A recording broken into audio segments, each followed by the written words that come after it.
This video will inform you about the Japanese internment set in the United States in February 1942. You might ask why were these camps settled, or why did this mostly affect people who had Japanese background? After the Japanese attack at Pearl Harbor, Americans looked at the Japanese Americans as enemy aliens because they thought Japanese Americans would sabotage the war effort. President Roosevelt had to act to the situation by removing people with Japanese ancestry from the others for National Society. Public fearing sabotage in history, this act was known as Executive Order 9066. Why did Americans start to fear the Japanese? Americans started to fear the Japanese just after the Pearl Harbor attack on December 1941. People started to get terrified by anyone who looked Japanese. Rumors spread, fueled by race prejudice, of a plot among Japanese Americans to sabotage the war effort. The American community feared that, and hysteria arose. In 1942, the Roosevelt administration had to act to the situation by removing people of Japanese ancestry from the West Coast by farmers seeking to eliminate Japanese competition. Politicians try to rule the smaller people, in this case the Japanese, trying to take advantage. A quote from John L. DeWitt. Commanding General John L. DeWitt of the Western Command, who oversaw the entire operation, was very suspicious of all Japanese Americans, reasoning that a Jap's a Jap, they are a dangerous element, whether loyal or not. The Japanese race is an enemy race, and while many second and third generation Japanese born on U.S. soil, possessed of U.S. citizenship, have become Americanized, the racial strains are undiluted. The Executive Order 9066, the National Security. February 19, 1942, President Roosevelt signed the Executive Order 9066, which forced all Japanese Americans, regardless of loyalty or citizenship, to evacuate the West Coast. It authorized the Secretary of War and Military Commands to establish military areas in the West Coast, which includes parts of western Washington and Oregon, California, southern Arizona, Idaho, Utah, Wyoming, and Arkansas. The Executive Order 9066 didn't apply to Hawaii, so the Japanese Americans over there didn't have to move out. The purpose of the President's executive order was to protect the West Coast defensive war installation from possible espionage and sabotage. More than 110,000 Japanese Americans were forced into those camps. More than 110,000 interns were two-thirds Nazi first-generation Americans. The other third were Issei born in Japan. Beginning of March 1942, Japanese Americans or residents of Japan were obligated to register for the War Relocation Authorities for evacuation. The beginning of the internment camps. The camps were built in isolated locations. The first internees were housed in 12 temporary assembly centers. Then they were put into 10 poorly built, more permanent relocation centers. There was barbed wire and it was guarded. They were located in rural areas. There were 4 temporary Justice Department internment camps located in New Mexico, North Dakota, and Texas. 2 citizen isolation camps located in Utah and Arizona for those the government considered to be difficult cases. None of these encampments gave adequate protection from the extreme hot and cold weather. According to Michi, Wiggling was feeling like debased human beings, being guarded night and day by soldiers up in the guarding towers. As one of the Japanese Americans stated on arriving at one of the internment camps, this evacuation did not seem too unfair. We got to the camp and we were met by soldiers with guns and bayonets. Then I almost started screaming. Life before going to the camps. Japanese Americans were among the first group of Asian Americans to settle in America in 1885. Many immigrated to America because they were tired of being restricted in their own land. They still faced many forms of discrimination along with barriers challenging their ways towards success. Japanese Americans came face to face with the harsh life of discrimination. They were not allowed into stores and weren't allowed to have certain jobs. Yeah. Life inside the camps. Food shortage were common at the camps, so they started growing their own fruits, vegetables, and started raising their own animals. Families only got one apartment with a good burning stove, a light hanging from a ceiling, and a cot for each person. Internists improvised by making shelves and furniture from whatever scraps could be found. Curtains, pictures, and posters were also hung to add to the livability.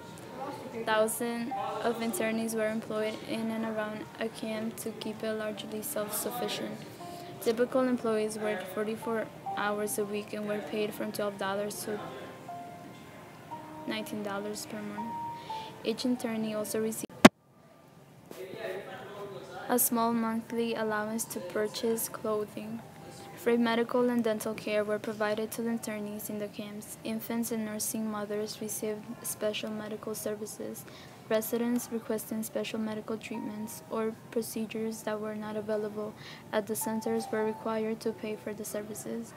The WRA provided education through the high school level for all school-age residents. Life inside of the camps continued. Most relocation centers built high schools and used barrack for grade school classrooms. At first, school supplies and equipment were in short supply.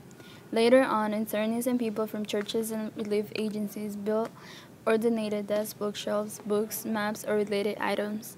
Japanese, German, Italian, aliens, and Japanese Americans must remain at home between 8 p.m. to 6 a.m. The terrible conditions. Life inside the camps were not as pretty as you could have imagined. The camps were overcrowded and the guards didn't seem to do something to fix it. Japanese Americans were housed in tar paper covered barracks, a simple frame construction without cooking facilities of any kind. They also didn't have plumbing in the camps, which it led to burning their poop. Coal was hard to come by, which meant there was barely any heat to keep them warm, so interns slept under as many blankets as they were allowed. Interns improvised by making shelves and furniture from whatever scraps they could find.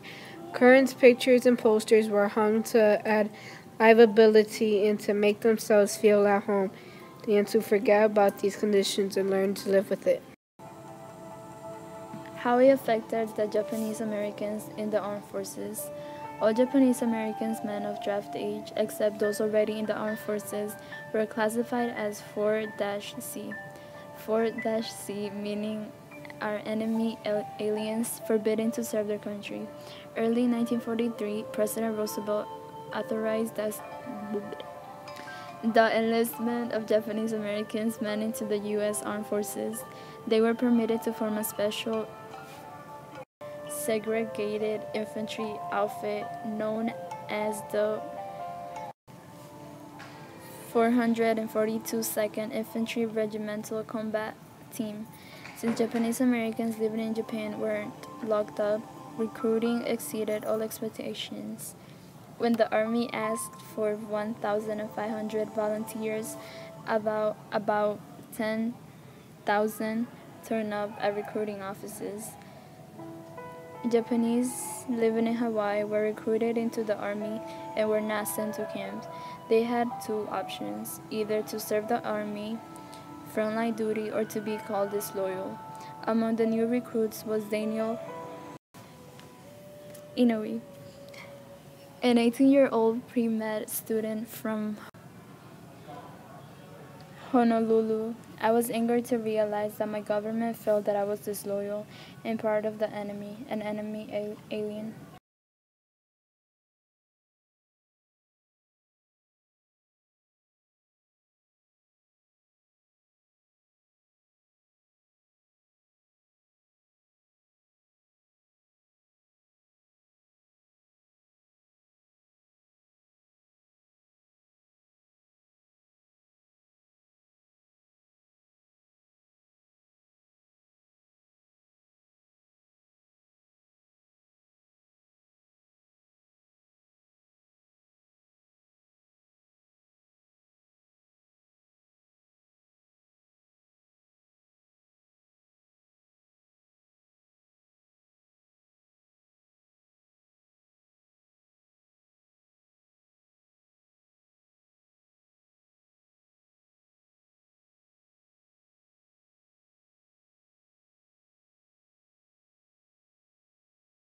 The end of the camps, no expunged or sabotage activity was ever found linked to these interns, nor were German Americans or Italian Americans incarcerated in such staggering numbers.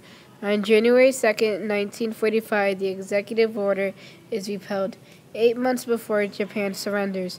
Early in 1945, Japanese American citizens of disputed loyalty were allowed to return to the West Coast.